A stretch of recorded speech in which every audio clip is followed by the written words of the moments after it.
Buenos días. Hoy tenemos el inmenso placer de poder entrevistar a un viejo amigo jesuita, periodista entre paréntesis ahora, ¿no?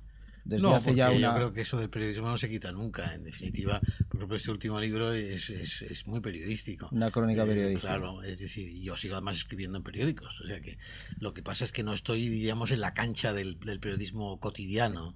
En la cancha del periodismo cotidiano donde coincidimos durante muchos años. Es además un gran escritor, es un gran biógrafo. Sus biografías, ahora recuerdo la de Díez Alegría, la de Rupe, sus biografías hacen época, y es, por supuesto, Pedro Miguel Lamet, al que ya todos ustedes conocen, un referente dentro de la Compañía de Jesús y dentro de la Iglesia española. Hoy viene a presentarnos su última biografía, una biografía pesada. ¿Cuánto tiempo te ha llevado? Pesada en el mejor sentido de la palabra. En el mejor sentido. Pesada en cuanto que pese el libro. Pues Pero dos, que se lee. dos años. 2 años de trabajo. Tiene 730 páginas y 1000 notas. Sobre un personaje realmente que ha marcado la historia de España. Ahora hablaremos de él. Azul y rojo, José María de Llanos, en la esfera de los libros. Mucho tiempo, mucha dedicación, pero un personaje que es apasionante, ¿no? Que merece la pena. Sí, y sobre todo investigación nueva en los archivos personales. La Compañía de Jesús tiene unos archivos de la provincia de Castilla, en Alcalá de Henares, donde van todos nuestros documentos.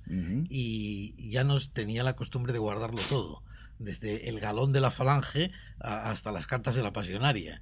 Y entonces realmente es apasionante ver sus apuntes espirituales, sus cuadernos cuando estaba fuera de España. O sea, que has tenido fuentes de primerísima mano. O sea, entonces, de cosas que no se habían publicado hasta ahora. Que no se habían publicado nunca, ¿no? Por ejemplo, la carta en la que le pide al provincial marcharse al Pozo del Tío Raimundo, que es una carta preciosa, donde pide el que quiere plantar un Nazaret en medio del Pozo del Tío Raimundo, y luego cambia, porque no es un Nazaret de mera presencia, sino que él se convierte en una especie de puente entre el Madrid opulento y la pobreza tremenda del barrio, ¿no?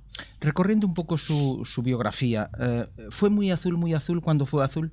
Totalmente azul. Bueno, hay que tener en cuenta que él es expulsado con los jesuitas cuando la quema de conventos en el año 32, va a Bélgica, allí crea un grupo dentro de los estudiantes. Él ya era jesuita en esa época. Él era jesuita, pero estudiante, ¿no? Y allí va pues a estudiar filosofía y crea un grupo que se llama El Nosotros, donde hay una gente jesuita magníficos que luego sean primeras figuras, y luego después es destinado a estudiar la teología en Portugal. Y en Portugal es donde vive la experiencia tremenda de la guerra y del martirio de sus dos hermanos, en concreto sobre todo Manolo, que le meten el crucifijo a culetazos por la boca. Y todo eso le va llegando de cartas, y yo tengo las cartas, yo publico las cartas que se escribe con su padre cuando va conociendo la noticia, todo esto con un dolor de estómago perenne que él tendrá toda su vida, una úlcera de estómago que nunca se curará, y luego claro, ya se hace él escribe un artículo en Razón y Fe muy de la línea josé antoniana y demás. Él va a ser más de José Antonio y del José Antonio más puro, de la línea de Villa, que de Franco. ¿Cuándo cambia? ¿Cuál es el detonante que le lleva al cambio ideológico? Se convierte en cura de moda en el franquismo, de manera que en toda la primera época del franquismo es el cura de moda, y sobre todo capellán de la Falange, y un buen día, bueno, incluso le da los ejercicios a Franco, que hay una anécdota maravillosa de Franco, que es que él dice que era muy milagrero y que en concreto creía absolutamente que la Virgen de África le había salvado al poder cruzar sin que la escuadra roja se le impidiera el paso por el estrecho. Y después, y esto es muy divertido, le confía a Franco, al padre Llanos, que se le había aparecido Santa Teresa de Jesús. Y no solo lo del brazo, porque eso sí se veía. Lleva el brazo porque se le ha aparecido. Y entonces era como un amuleto llevar ese brazo siempre consigo, ¿no? Una cosa muy curiosa, ¿no? Y le da una serie de nombres de masones, como puede ser Damaso Alonso y todo eso, que no eran absolutamente masones y cosas. Pero él siempre respetaba a Franco porque él creía que tenía buena voluntad, que estaba equivocado, pero que no lo hacía con mala voluntad. Incluso después, incluso más tarde. Incluso después, sí. Hay un dato muy curioso también, que es que él está en una lista de los intocables, el padre Llanos. De manera que cuando la policía llegaba y había una revuelta y aparecía el padre Llanos y tal, no le tocaba un pelo. Hasta un día llegó incluso Llanos a ir a la Dirección General de Seguridad a decir, vengo a que me detengan, porque no lo detenían ni de broma. En esa lista de intocable, incluso después, incluso cuando estaba ya en el Pozo. Sí, claro, todo el tiempo. No, si Franco llega a ir al Pozo, a inaugurar el nuevo Pozo, ya reconstruido de las chabolas y tal, después de las chabolas, y ya no sé, ese día se va de excursión a la sierra con los muchachos del Pozo para no recibir allá. Y luego se arrepintió un poco a Franco. Por servicios prestados estaba en esa lista en reconocimiento a lo que había sido. Bueno, no se sabe por qué, por amigos de Franco. Por amigos. Es decir, y porque había sido el cura de la Falange, es decir, había sido un hombre muy, muy azul. ¿Qué le hace cambiar? Pues un día está en un castillo de estos históricos de Cuenca, y viendo desde lo alto del castillo el pueblo, él dice, vamos de marcha con los muchachos de un lado para otro, y llega un momento en que yo siento que estoy de espaldas al pueblo, que está sufriendo la posguerra, la pobreza y demás. Y entonces crea el movimiento juvenil tan interesante, el SUT, que el Servicio Universitario para Trabajadores, que a campos de trabajo en toda España. Y él va por esos campos de trabajo concienciando a los muchachos universitarios y valorando el trabajo. También se ocupa un poco de ver la marginación en Madrid, hasta que llega un día que dice, yo me voy.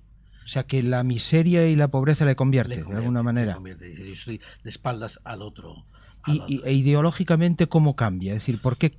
Es que él separa mucho la fe, su amor a Jesucristo, que era enormemente piadoso, rezaba los 15 misterios, las 3 partes del rosario, todos los días. La Eucaristía era su centro de vida, el breviario, es un hombre muy devoto. Pero al mismo tiempo él va tomando unas posturas políticas, traduce a Garodí al español, y sus libros van de alguna forma introduciéndose en esa otra realidad. Es como un outsider de denuncia, y sus artículos, incluso en el Arriba, artículos hablándoles muy claro al centro de Madrid, de la miseria que está ahí alrededor y demás. Y ya llega un momento en que dice, bueno, esto no puede ser así, y entonces se decide a irse con los pobres. Y al irse con los pobres dice, yo tengo que ser con ellos a muerte. Y entonces acepta que comisiones obreras clandestina entre en el Pozo, y él es uno de los fundadores de comisiones obreras, con Marcelino Camacho.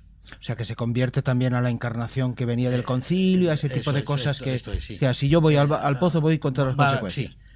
Pero no como una consecuencia, él no es comunista como una consecuencia de la fe, como podría ser el marxismo de alguna teología de la liberación. No, él es simplemente una opción política independientemente de su fe. Él dice que no se sigue de la fe que yo tenga que ser comunista, sino que yo creo que para estar con los pobres y estar con ellos tengo que optar por su causa. ¿Es verdad que tenía carné del partido? Bueno, primero tenía carné de comisiones, y pide públicamente que en su tumba le pongan CCOO. Entonces el hermano jesuita encargado de los muertos va y le pregunta, bueno, ¿qué tengo que poner cuando usted se muera?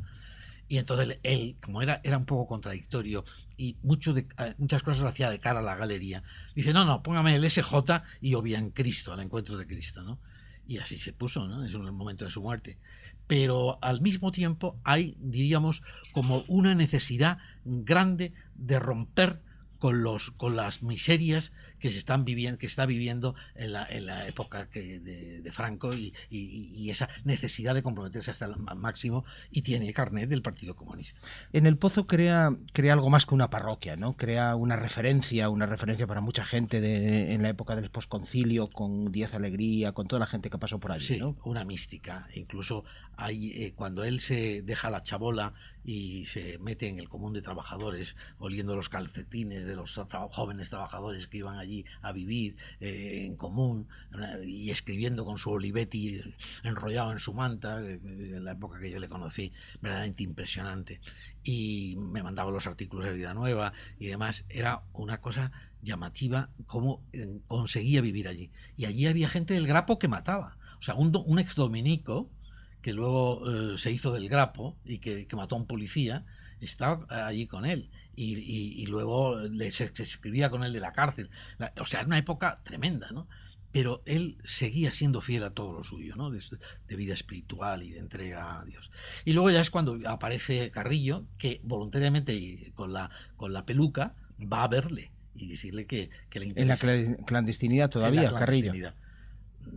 Carrillo había conocido, yo estuve hablando con él antes de morir, y había conocido a muchos curas en Francia que eran de la línea, diríamos, posconciliar. Y también se había entrevistado en Roma con el padre Díez Alegría.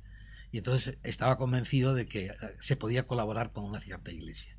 Y por eso llama a Llanos. Y por eso luego Llanos, en el meeting, en el primer meeting del PC, del de Vallecas, pues aparece y levanta. Es la foto famosa del puño en alto. El puño en alto.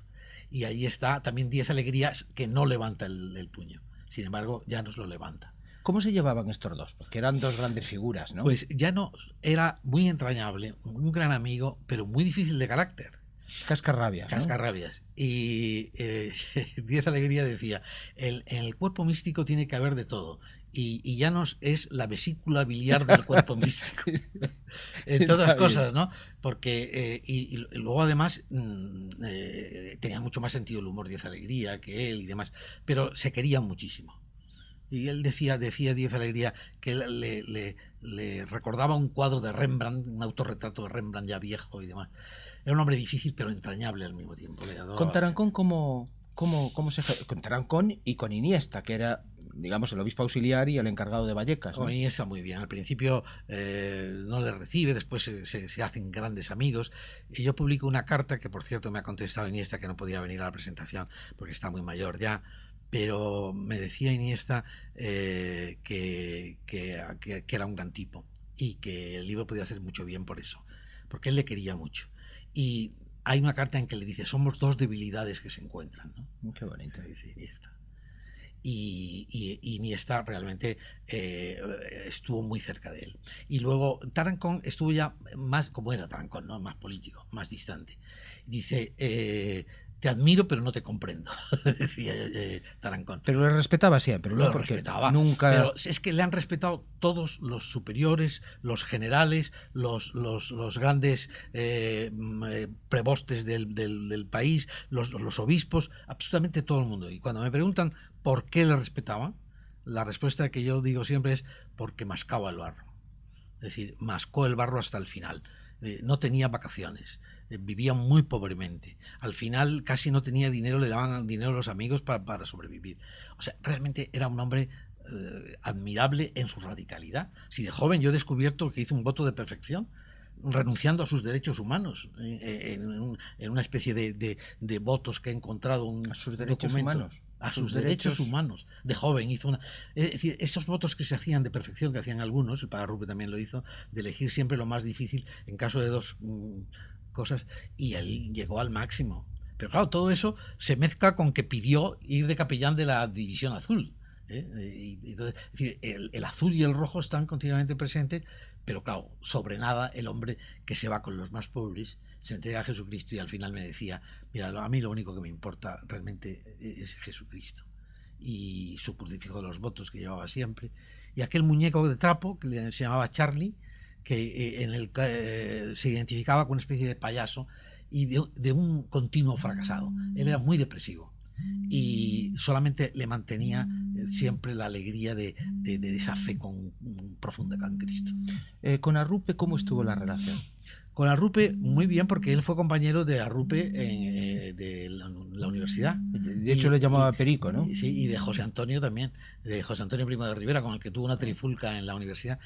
Y Pedro pues fue con él íntimo durante mucho tiempo, pero luego cuando ya es general hay un pequeño conflicto, y es que en la primera visita que hace a España, como Arrupe visitaba a todos los jefes de Estado, fue a visitar a Franco, y entonces el grupo joven de jesuitas obreros que había con él entonces, con Llanos y tal, se niega a recibir a Arrupe, pero al final lo reciben. en el pozo. En el pozo, pero al final lo reciben. Y hay una especie de trifulca donde a Rupe le llega a decir a Llanos: si tú no estuvieras presente, a este chico, Álvaro Melgar, yo lo hubiera echado de la compañía, que ahora no está, por cierto, de la compañía. Y el otro día me decía que se había arrepentido de cómo había actuado con Arrupe entonces, porque se dio cuenta luego de quién había sido Arrupe y de la maravilla con que había actuado después en su compromiso con la fe y la justicia.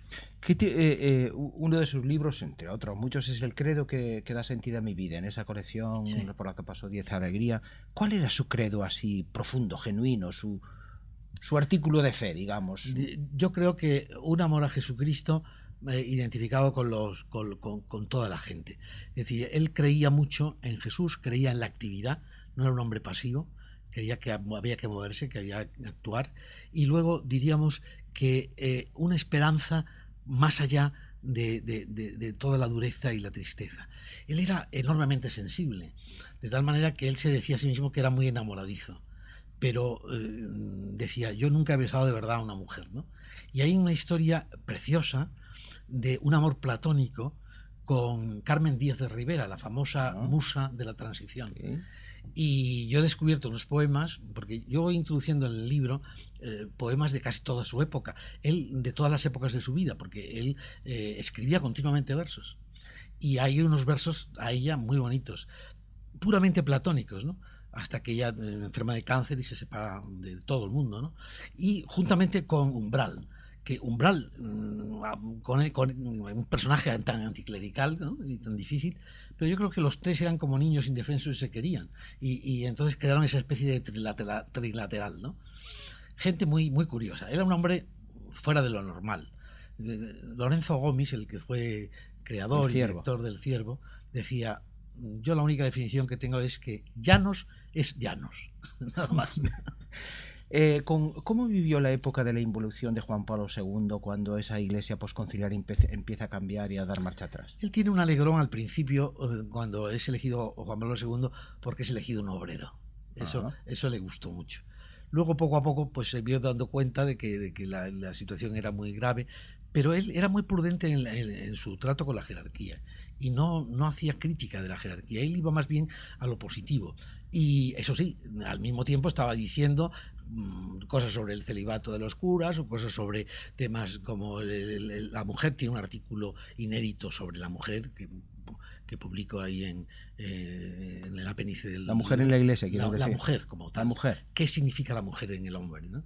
Y es un artículo maravilloso. Es una visión de la mujer de un cura que yo no he visto ninguno tan bello, ¿no? Y realmente, pues, él es un hombre crítico, pero muy respetuoso, ¿no? Y yo creo que lo que él va sintiendo cada vez más y también lo revela es cómo trata Juan Pablo II a Rupe. Eso como que no lo perdona. ¿Eso le duele? Le duele profundamente. Y en general la compañía. Pero él era un jesuita muy particular en eso. Quería muchísimo a la compañía, pero al mismo tiempo vivía muy, muy fuera de la compañía, ¿no? Como el otro, ¿no? Jesuita sin papeles, como el día. Sí, lo que pasa es que hay un libro que se llama Jesuita sí y Jesuita no, de Díaz Alegría y a la Limón con Llanos, y mientras Díaz Alegría explica por qué ha salido, él explica por qué es fiel a todo, ¿no? Es un hombre de grandes fidelidades. Tiene al final 100 amigos, que es una especie de editorial 100 amigos a los que ya cuando no escribía artículos seguía escribiendo y le mandaba cartas a estos 100 amigos, ¿no? Una persona muy, muy, muy querida y muy cordial en ese aspecto. ¿Qué significa para ti el que los jesuitas hayáis dejado, no sé si abandonado, el pozo precisamente hace unos días, ¿no? Pues yo me he opuesto a eso, la verdad, porque creo que es un símbolo. Ahora, hay sus razones. La razón fundamental es que Llanos, desde el punto de vista religioso, fracasó un poco en el pozo, porque es muy difícil el pozo. El pozo, aunque se ha reconstruido y es un barrio más en Madrid, es un barrio de droga y hay muchísimo problema de paro y es un barrio marginado. Y la iglesia está medio vacía, siempre ha estado medio vacía. Y entonces, pues yo creo que el provincial de los jesuitas, en un momento de reconstrucción de la compañía y la unificación de provincias y todo eso, pues ha querido cerrar algunas casas y ha dispuesto esto. Yo le hubiera pedido, y le sigo pidiendo además desde aquí, que por lo menos mantenga allí a 2 jesuitas llevando esa parroquia, aunque sea como símbolo de una trayectoria maravillosa, porque realmente eso no se dice, pero Llanos ha estado siempre acompañado de compañeros jesuitas allí, que han dado el trabajo, ¿no? Y que después continuaron, Y que a su muerte, ¿no? Sí. Por ahí ha pasado Ponce, por ejemplo, por ahí ha pasado mucha gente. Sí. García Escudero, en fin, Mayayo, gente magnífica que ha trabajado con los pobres y mucho más desde el anonimato, porque hay que reconocer que Llanos como escritor y como conocido era un poco vedette. Claro. Hombre, y además sorprende más en estos momentos en que el Papa Francisco os está diciendo que hay que ir a las fronteras, y en la frontera ya estabais. Sí. Yo creo que las fronteras son más amplias y además la compañía no ha dejado la frontera de los pobres. El Aventilla ha unido todo el tema de la inmigración y demás, y está claramente con el sector más olvidado. Pueblos Unidos, por ejemplo, es una obra de la compañía en que está trabajando con los emigrantes que están pseudo encarcelados, ¿no? Está trabajando con ellos de una forma muy bien. Pueblos Unidos, que son la ONG que está aquí en la Aventilla. La Aventilla, que es de la compañía. Aquí arriba, sí. ¿Enrique de Castro sigue siendo de la compañía o nunca ha sido? Nunca ha sido. Sacerdote secular. Pero sí estuvo muy relacionado muy relacionado con Llanos, y Llanos al final se dedicaba mucho a los drogatas, los recibía, y claro, sus compañeros jesuitas se indignaban un poco porque a veces la casa estaba, se llevaban cosas del frigorífico, se llevaban el televisor, los drogatas que iban a verle. Y él pues se lo volvía a comprar el mismo televisor al drogata y cosas por el estilo, ¿no? Y entonces pues en esa época sí tuvo mucha relación, iba a las manifestaciones antidroga y todo eso. Y de alguna manera ese espíritu del padre Llanos lo recupero, lo retoma, lo sigue retomando la parroquia de San Carlos Borromeo, con Enrique de Castro, con Javi Baeza y toda esta gente, Sí, ¿no? exacto, sí. Yo creo que esa línea se mantiene ahí más desde el punto de vista ideológico, ¿no? La línea de Llanos. Yo de hecho participé en un acto a favor de Díaz Alegría, en recuerdo de Díaz Alegría, de Llanos y de Julio Lois, que se tuvo en esta parroquia, y a donde fue Carrillo, que fue la última intervención que tuvo Carrillo sobre el padre Llanos en concreto. Vamos a hablar un poco de la pasionaria, que fue una de las cosas que marcó el lanzamiento de tu libro. Tú dices que se convirtió, que la pasionaria, o sea, que Llanos convirtió o administró los sacramentos. La historia es la siguiente. Llanos contacta como comunista con los comunistas que vienen de fuera, en concreto con el gran símbolo que es la pasionaria. Entonces se hacen amigos y va a verla cada 15 días. Y en esos encuentros que tienen, pues rememoran el pasado. Pasionaria era católica de siempre, de toda la vida, y se casa con un ateo, dice que un cura le hace perder la fe, y entonces se mete en el comunismo ateo a fondo. Y soviético además, y cuando vuelve empieza a recuperar recuerdos con Llanos, y Llanos le llega a confesar, y esto tengo datos de testigos que me lo han dicho, que le ha confesado y que le da la comunión. Y entonces cantan juntos, cantemos al amor de los amores, cosas, rezan el rosario, cosas así juntos. O cosas de la infancia, que recordaban los dos. El Pater Noster en latín, en fin, cosas de estas. Y en un momento determinado, pues escriben y demás. Y claro, cuando ya nos le preguntan, ¿usted ha convertido a la pasionaria? Él dice, no, la pasionaria sigue siendo una cosa de tipo personal, de secreto de confesión, que él no quiere revelar. Y solamente dice un momento en unas declaraciones que tengo yo en televisión española, dice, bueno, esto es lo que externamente se puede decir. Claro, ahí está la clave. Luego yo encuentro una carta en la que la pasionaria le dice, le escribe el Día de los Reyes, del año mismo que se muere, le dice, mira, Llanos, yo te agradezco muchísimo que reces por mí y que te acuerdes en el partir del pan conmigo. Dice, iremos, tú y yo juntos vamos a ir ahora como dos viejitos de la mano hacia el Dios amor, que esta va a ser nuestra perenne tarea en la otra vida, ¿no? Y termina diciéndole que tengas un santo año, ¿no? Cosas llamativas en la pasionaria. O sea, esto indica que la pasionaria se había convertido, o sea, había vuelto a la fe. No, que había tenido de niña. Incluso la fe sacramental, quiere decir. Sí, la fe sacramental. Y además conservó un cuadro que unas monjas le dieron para que lo protegieran, un cuadro de la Virgen y un crucifijo que unas monjas reparadoras le pidieron que guardara. Y hay un acto muy bonito donde hay fotos, que por cierto asistió la periodista María Antonia Iglesias a ese acto, en donde las monjas reciben la devolución del cuadro de la Virgen que había conservado, para que los milicianos no la profanaran, la pasionaria.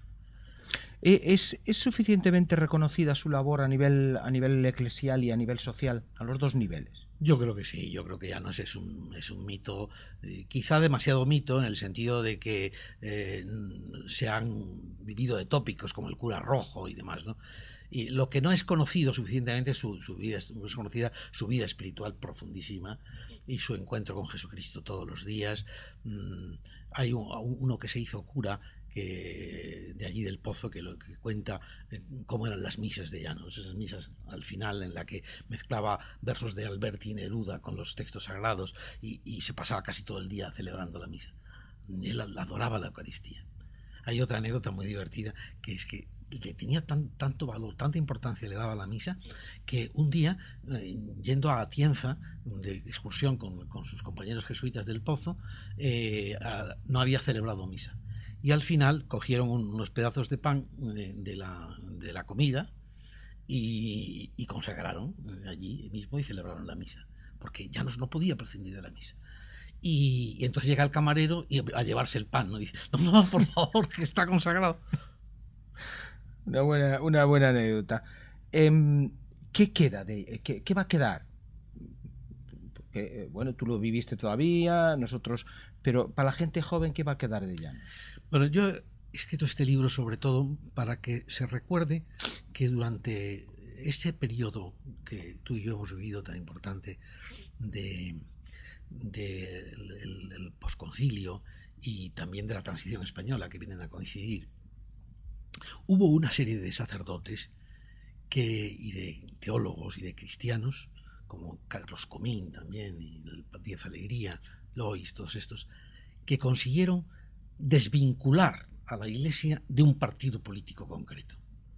Es decir, aquí no se podía ser católico si tú no eras de derechas y no eras de Franco y después pues de Alianza Popular o del PP. Y eso no es cierto, porque es verdad que los partidos de derecha, desde el punto de vista de la moral familiar y sexual, pueden estar más cerca de la Iglesia, pero no es verdad que lo estén en el plano social, y por lo tanto uno es libre para elegir el partido que quiera, sopesando eso. Y esto dividió a España de tal manera que los rojos estaban contra Dios y los azules a favor de Dios, y eso no es verdad.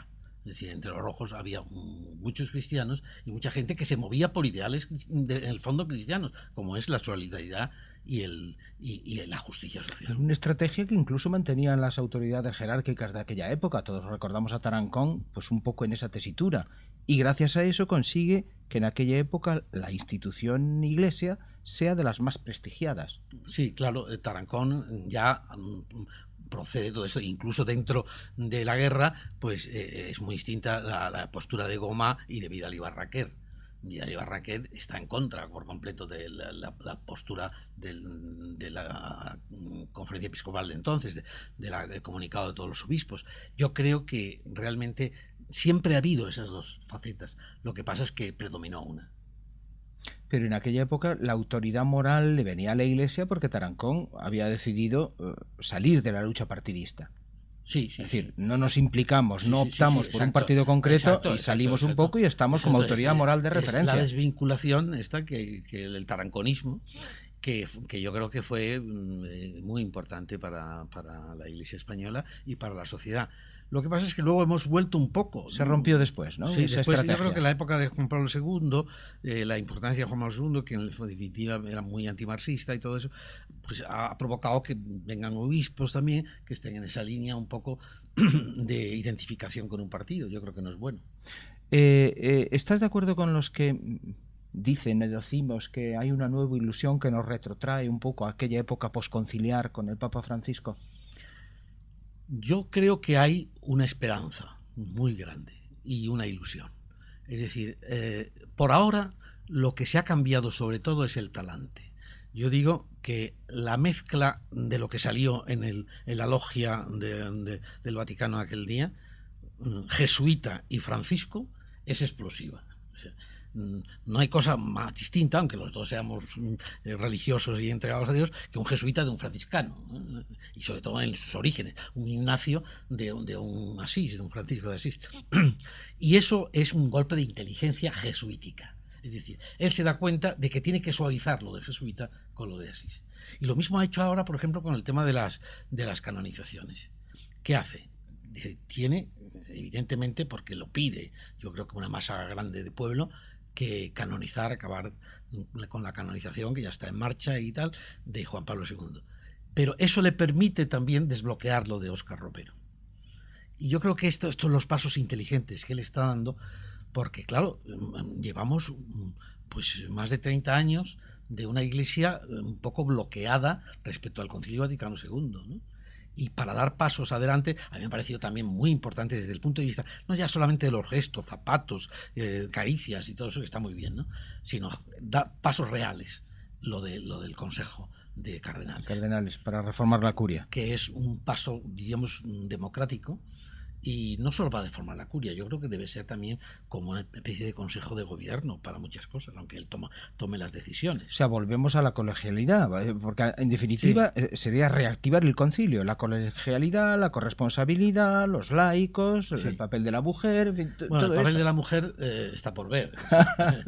O sea, no nos adelantemos, porque vosotros habéis puesto un Juan XXIII, me parece un título muy, muy periodístico y muy bien puesto, y ojalá sea, pero eso está por ver también. Es decir, que Bergoglio tiene también un pasado de un hombre muy marcado en una línea espiritualista, ¿no? Diríamos, de pobres más que de justicia social, ¿no?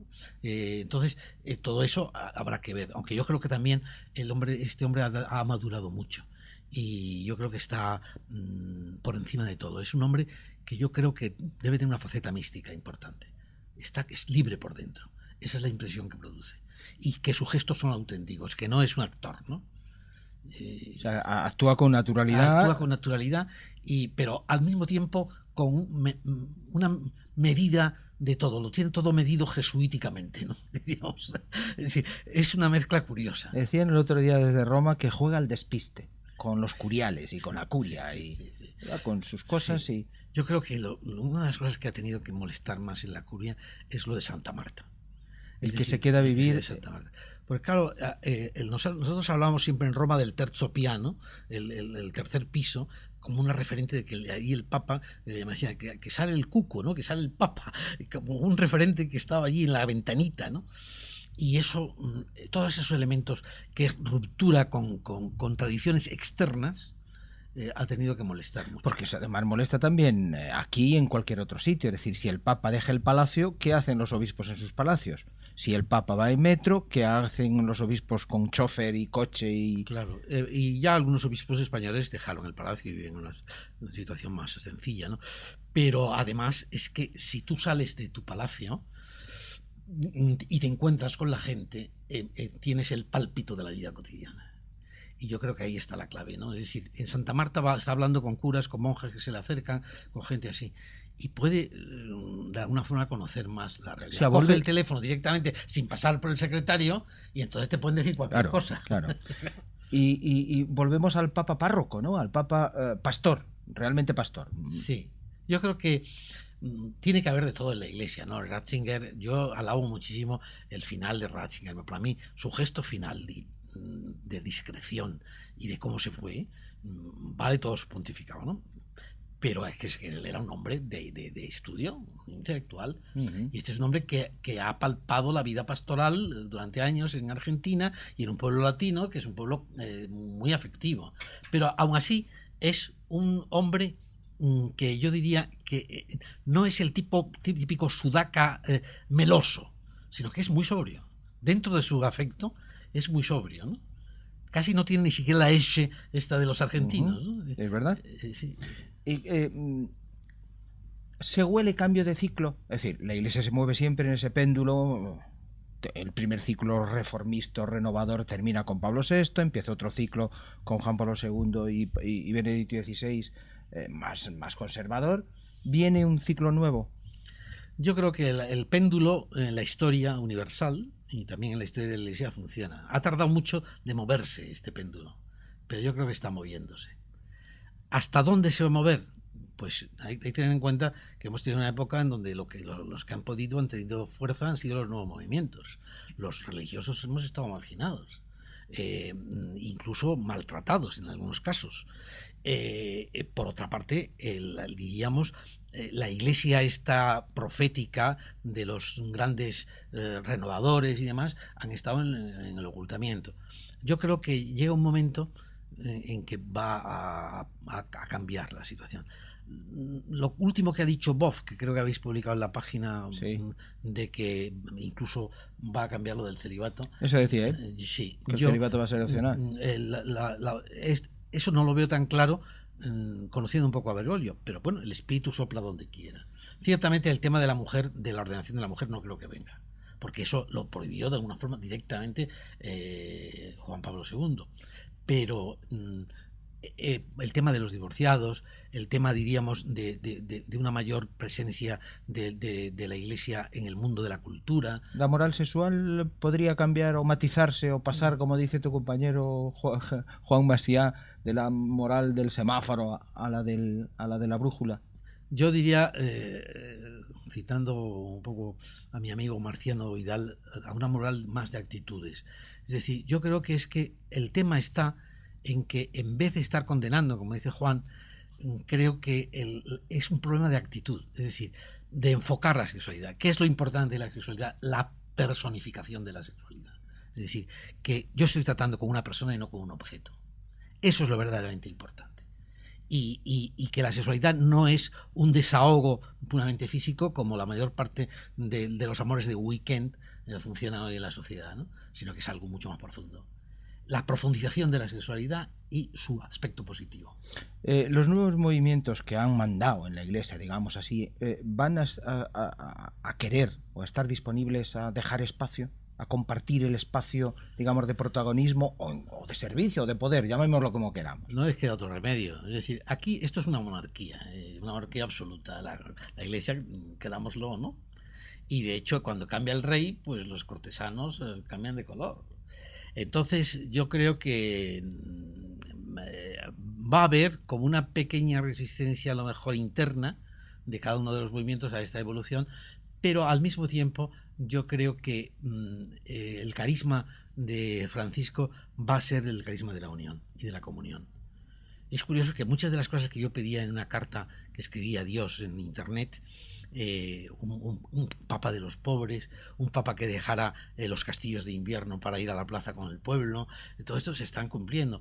No porque lo escribiera yo, sino porque yo creo que era una necesidad de la Iglesia y esto está surgiendo de una forma espontánea. Y eso, además, en este momento es un papa que responde a esas necesidades del pueblo de Dios y además plebiscitado, según dicen, por 90 votos en el cónclave. Es decir, que tiene las dos cosas. Tiene el apoyo del pueblo de Dios y tiene el apoyo de los cardenales. Sí, pero yo lo que creo es que se ha producido una saturación en la Iglesia. Es decir, yo creo que todo el tema de la pederastia y de los batilix ha producido una saturación de decir, no podemos seguir así. Y tenemos que buscar una persona libre de todo compromiso político, de todo grupismo, y a pesar de ser jesuita, ¿no? Porque yo creo que lo han elegido a pesar de ser jesuita. Porque él rompía la foto, es decir, se sale de la foto. Y no es el jesuita tópico y típico tampoco, sino que está más allá. Y yo creo que este hombre, que cuando llegaba a Roma se sentaba el último de los cardenales, que pedía perdón por todo, que era cariñoso con todo el mundo, pues dijeron, bueno, pues un hombre de Dios, un Francisco de Asís. Pero también con dotes de gobierno.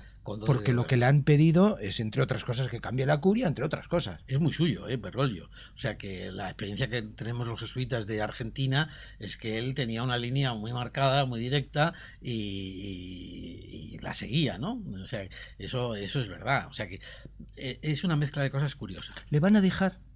Me pregunta mucha gente.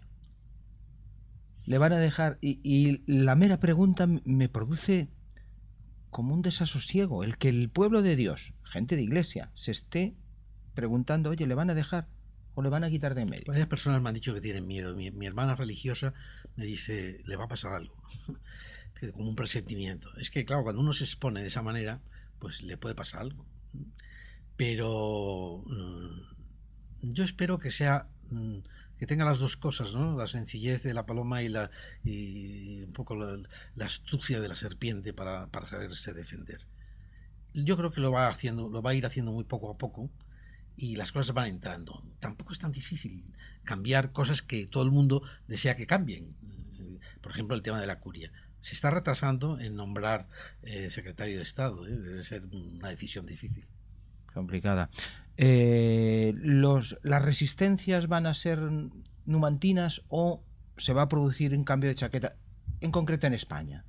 ¿Va a cambiar la imagen de la Iglesia española porque está cambiando también en Roma? ¿Eso se va a notar? ¿Se está notando ya los aires de cambio? Yo a creo nivel de cúpula que me refiero, sí, claro. hay que esperar un poco todavía, porque Sí. claro, tenemos una rémora de nombramientos que son de una línea. Y hay que esperar a que haya cambio en la presidencia de la conferencia episcopal, a que se hagan algunos nombramientos. Ya ha habido el nombramiento de Oviedo, que es muy significativo, como decís en la página. En fin, yo creo que todavía es pronto para hablar de esto. ¿Qué similitudes ves entre Francisco y Llanos, para terminar? Pues que son los dos jesuitas. Eso supone que son inteligentes, astutos, bien formados, pero sobre todo una cosa, que yo creo que es la clave de todo en la Compañía de Jesús. Los ejercicios espirituales, bien hechos, de mes, 2 veces en la vida, por lo menos, en el noviciado y en el tercer año de probación, que son realmente un enfrentamiento con uno mismo, en profundidad y con Dios, de tal manera que cuando se hacen bien, produce un despertar interior. Y ese despertar interior le hace a uno libre. Y yo creo que este hombre es profundamente libre. Y ser libre en la sociedad de hoy es maravilloso. Ya nos lo era a su modo. Evidentemente no se puede comparar porque ya no sea un radical. Y este es un hombre de moderación. Y es un latino y un italiano también. Hay que tener en cuenta que tienen su guante blanco. Pues muchísimas gracias los que queráis, que me imagino que serán muchos los que queráis introduciros a fondo en lo que significa el padre José María de Llanos, en lo que ha significado para la sociedad española y para la Iglesia. Aquí tenéis Azul y Rojo de José María de Llanos, biografía del jesuita que militó en las dos Españas y eligió el suburbio, ¿no? De Pedro Miguel Lamet en la Esfera de los Libros. Muchísimas gracias, Pedro. Gracias, José Manuel.